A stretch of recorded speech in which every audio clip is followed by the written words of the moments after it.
Mas e a durabilidade, se você mudar? Porque a fibra ótica, eu imagino que tem uma durabilidade maior. Tem, geralmente tem maior. Depende da forma também de sensoriamento e tudo mais. Que a partir do momento que você, por exemplo, lembra que eu expliquei antes da funcionalização da fibra?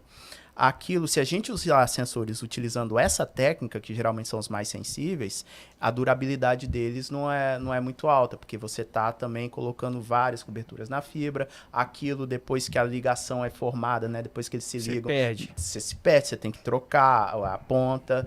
Claro que os sensores eletrônicos também são assim, mas aí entra a questão do custo, do preço, tudo Mas me mais, diga né? aqui o seguinte, no comparativo do sensor óptico com o sensor eletrônico, né? A gente sabe que o sensor óptico, obviamente, ele vai ter um grau de precisão maior, né? É, mas, pelo que você está falando aí, a vida útil não é lá essas coisas. É porque depende da forma que você está fazendo o sensor. Por exemplo, se for um sensor para parâmetro mecânico, eu diria que a vida útil é igual ou maior da fibra ótica.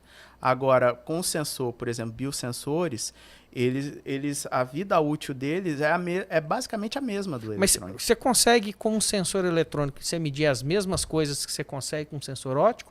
Ou a abrangência do sensor óptico é maior? A grande vantagem nesse caso aí é a possibilidade de você medir parâmetros de forma distribuída, ou seja, com o sensor você medir mais parâmetros ao longo da fibra ao invés de um ponto, e também de medir múltiplos parâmetros com a mesma fibra.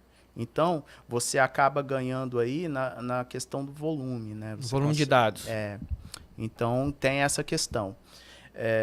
Mas, por exemplo, se eu quiser medir uma determinada grandeza,